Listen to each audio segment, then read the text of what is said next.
WhatsApp guys, welcome back to our channel. और आज के वीडियो में हम बात करने वाले हैं Breaking Bad season 5 episode number 3 के बारे में। इससे पहले के सभी सीजन्स एंड एपिसोड्स हम डिटेल में कवर कर चुके हैं। अगर आपने उन्हें अभी तक नहीं देखा है तो डिस्क्रिप्शन में लिंक है, जाके चेकआउट कर सकते हैं। और साथ ही प्लेलिस्ट भी रेडी है, जाइए और एंजॉय करिए। So now without wasting of some time any more, let's start the explanation of episode number 3। Episode की स्टार्टिंग में हम देखते हैं माइक को, जो कि अपने लॉयर के साथ आया होता है पुलिस स्टेशन एंड यहाँ पे उन सारे लोगों को चेक कर रहा होता है जिनको कि गस ने पैसे दिए थे अपना मुंह बंद रखने के लिए, लेकिन अब उनके पैसे डीए ने अपने पास रख लिए हैं। इनमें से 2 लोगों को तो माइक ऑलरेडी मार चुका है, बचे हुए 9 लोगों से वो पूछताछ कर रहा होता है। यहाँ पे लैब का मैनेजर भी होता है जो कि हैंक से कहता है कि प्लीज वो उसे ना मारे। तो माइक कहता है कि तुम चिंता मत करो, तुम्हें कुछ भी नहीं होने वाला, कोई भी तुम्हें नहीं मारेगा एंड तुम्हारा पैसा तुम्हें वापस मिल जाएगा। वो कहता है कि आखिर ये कैसे होने वाला है, डीए ने तो मेरा पैसा अपने पास रख लिया है। तो माइक कहता है कि मैंने फिर से बिजनेस चालू कर दिया है एंड इससे मैं तुम्हारा हिसाब जल्दी क्लियर कर दूंगा, बस तुम अपना मुंह बंद रखना और डीए को कुछ भी मत बताना। इसके बाद हम देखते हैं वॉल्ट को एंड जैसा कि लास्ट एपिसोड में हमने देखा था कि वॉल्ट ने स्काइलर को माफ कर दिया है कि उसने टेड के साथ अफेयर वगैरह चलाया, साथ में उसने टेड को पैसे भी दे दिए।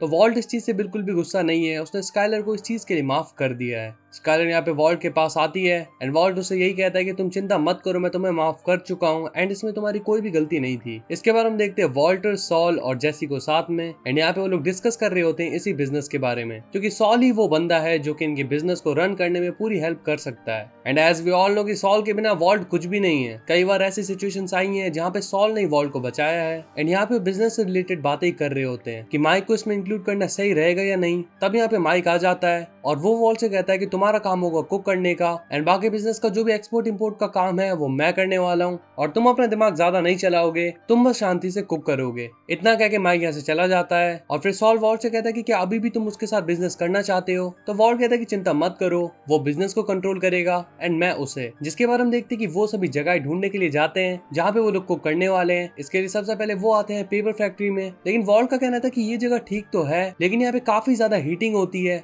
और ये मैथ के लिए बिल्कुल भी ठीक नहीं रहेगा। जिसके बाद वो लोग आते हैं फूड फैक्ट्री में एंड यहाँ पे वॉल्टर का कहना था कि फूड फैक्ट्री में कभी भी चेकिंग हो सकती है एंड यहाँ पे पकड़े जाने का काफी ज्यादा चांस है, तो यहाँ पे भी वो लोग काम नहीं करने वाले। फिर वो आते हैं लेजर बेस में एंड यहाँ पे भी फॉर सम रीजन वो काम नहीं करने वाले। फाइनली वो लोग आते हैं एक पेस्ट कंट्रोल की जगह पे। जैसे का कहना होता है कि हम यहाँ पे कुक नहीं कर सकते क्योंकि जगह काफी छोटी है, बट वॉल्ट को एक आइडिया आता है एंड वो डिसाइड करता है यहीं पे कुक करने की। नेक्स्ट डे जब ये लोग यहाँ पे आते हैं तो यहाँ पे पेस्ट कंट्रोल वाले लोग काम कर रहे होते हैं एंड जैसे वॉल्ट से पूछते हैं कि क्या तुम श्योर हो कि हम यहाँ पे काम करने वाले हैं, तो वॉल्ट कहते हैं कि देखो तुम चिंता बिल्कुल मत करो, क्योंकि पेस्ट कंट्रोल वाले जो लोग होते हैं वो एक हफ्ते के लिए घर को ऐसे ही छोड़ देते हैं एंड पैरासाइट्स की जो स्मेल है वो बिल्कुल सेम होती है मैथ से, तो किसी को शक भी नहीं होगा कि हम अंदर मैथ बना रहे हैं एंड यहाँ पे हम आराम से अपना काम कंटिन्यू रख सकते हैं। तभी सॉल भी ये बात कहता है कि पेस्ट कंट्रोल वाले लोग सपोर्टिव हो सकते हैं क्योंकि वो लोग चोरी करने में बहुत ही ज्यादा एक्सपर्ट होते हैं। बिकॉज जब वो लोग पेस्ट कंट्रोलिंग कर रहे होते हैं तो घर की जो कीज वगैरह है वो अपने पास रख लेते हैं एंड जब उन लोगों ने घर को छोड़ा हुआ होता है तो वो कुछ लोगों को कीज दे देते हैं जो कि आके यहाँ पे चोरी कर लें, या कई बार वो खुद ही आके चोरी कर लेते हैं। इसका मतलब वो खुद ही एक टाइप से क्रिमिनल होते हैं, तो इसमें वो लोग उनकी हेल्प कर सकते हैं। नेक्स्ट सीन में हम देखते हैं बैजर और स्किनी पीट को जो कि म्यूजिक इंस्ट्रूमेंट्स की जगह पे होते हैं एंड यहाँ पे वो सर्च कर रहे होते हैं एक बड़े बॉक्स को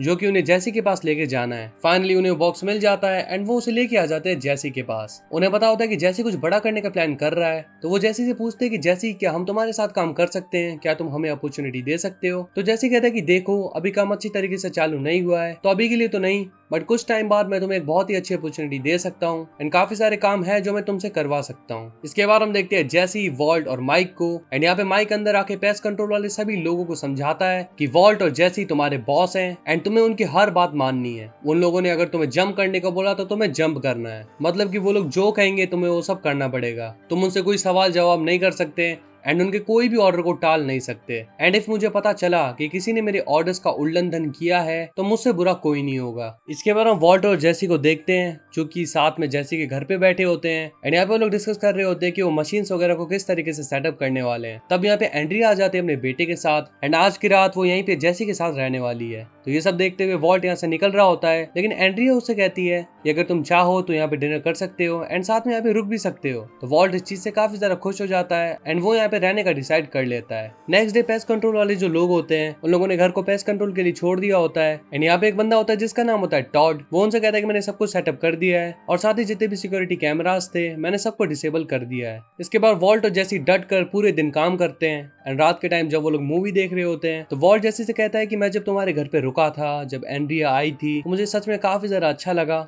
एंड सच में वो तुम पे बहुत ही ज्यादा बिलीव करती है। तो अब ये तुम्हारी मर्जी है कि तुम उसे कितना कुछ बताना चाहते हो। क्या तुमने उसे हमारे काम के बारे में कुछ भी बताया है? तो जैसे कहते हैं कि नहीं, अभी तक तो मैंने उसे कुछ भी नहीं बताया है। तो वॉल्ट कहता है कि अभी तुम्हारी जिम्मेदारी है कि तुम उसे कुछ बताते हो या नहीं, क्योंकि देखो अब हमने साथ में बहुत कुछ देख लिया है, हमने लाइफ में कई चीजें देखी हैं। So now it's completely your decision कि तुम्हें कितनी चीजें उसे बतानी है और क्या चीजें तुम्हें सीक्रेट रखनी है। जैसे भी इन बातों को बहुत ही ज्यादा सीरियसली लेता है। नेक्स्ट डे हम मैरी और स्काइलर को देखते हैं एंड यहाँ पे वो कार वॉश में कई चीजें डिस्कस कर रहे होते हैं। तभी स्काइलर स्मोक करने लग जाती है, तो मैरी उसे कहती है कि तुम आके स्मोक क्यों कर रही हो, तुम बेबी के सामने स्मोक कर रही हो एंड इससे बेबी की हेल्थ पे भी काफी ज्यादा इफेक्ट पड़ेगा, तुम्हें स्मोक करना छोड़ देना चाहिए एंड रिस्पॉन्सिबल बनना चाहिए। इससे स्काइलर काफी ज्यादा परेशान हो जाती है एंड उसे चुप रहने के लिए कहती है, साथ ही रोने लग जाती है। यहाँ पे स्काइलर का बहुत ही मेजर ब्रेक डाउन हो जाता है। इसके बाद हम देखते हैं वॉल्ट और जेसी को एंड यहाँ पे वो अच्छा खासा मैथ कुक कर लेते हैं। अब यहाँ पे वॉल्ट अपने घर पे आता है और घर पे आते ही वो देखता है मैरी को, जो कि वॉल्ट पे काफी ज्यादा गुस्सा होती है एंड वो वॉल्ट से कहती है कि तुम्हारी गैम्बलिंग रिलेटेड जितनी भी प्रॉब्लम्स चल रही हैं, तुम्हारी हेल्थ रिलेटेड जो प्रॉब्लम्स वगैरह चली हैं एंड साथ ही जो भी गैम्बलिंग वगैरह में तुम इन्वॉल्व हो,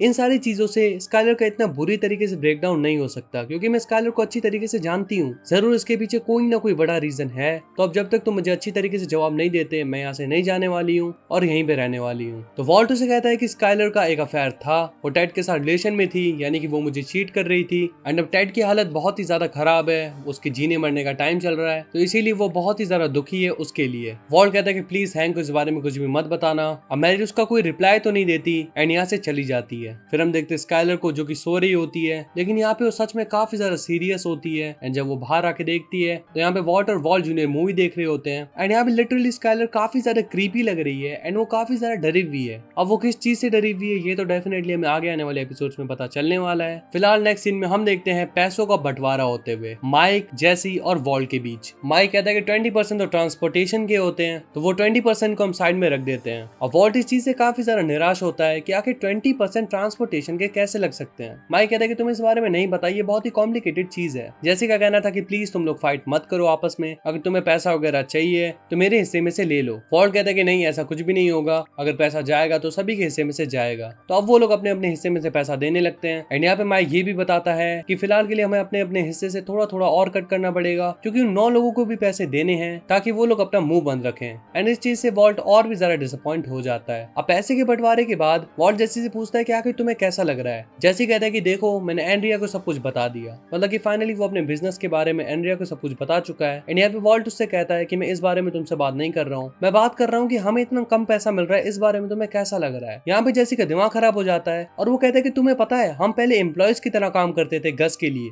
अब हम लोग बॉस बन के काम कर रहे हैं एंड हमें इतना सारा पैसा मिल रहा है, तुम्हें ये भी कम लग रहा है। वॉल्ट कहता है कि तुम्हें पता है गस ने विक्टर को क्यों मरवा दिया था, क्योंकि उसने उसकी एब्सेंस में वो फॉर्मूला बना के दिखा दिया। गस को ये चीज अच्छी नहीं लगी एंड उसने विक्टर को मरवा दिया। तो वॉल्ट की मेंटेलिटी भी काफी ज्यादा चेंज हो रही है एंड वो भी एक बॉस की तरह सोच रहा है, उसको इतना सारा पैसा भी कम लग रहा है। एंड गाइस, मैं इसी चेंज की बात कर रहा था। ब्रेकिंग बैड का सीजन 1 जब हमने चालू किया था, तब देख लो वॉल्ट कितना चोमू था। आज हम सीजन 5 एपिसोड नंबर 3 तक पहुंच चुके हैं। आज के टाइम पे वॉल्ट आखिर क्या से क्या हो चुका है, उसकी पर्सनैलिटी बहुत ही ज्यादा इविल हो चुकी है। एंड गाइस, ये तो सीजन 3 की स्टार्टिंग है, एंडिंग तक देखो क्या होता है। तो फाइनली ये वीडियो तो यहीं पे खत्म हो चुका है। If you enjoy the video then make sure to the like button and press the subscribe button if you're new in the channel. Share it as much as you can, and if you have any queries, just comment down and let us know. So we'll see you in the next one. Till then, peace up.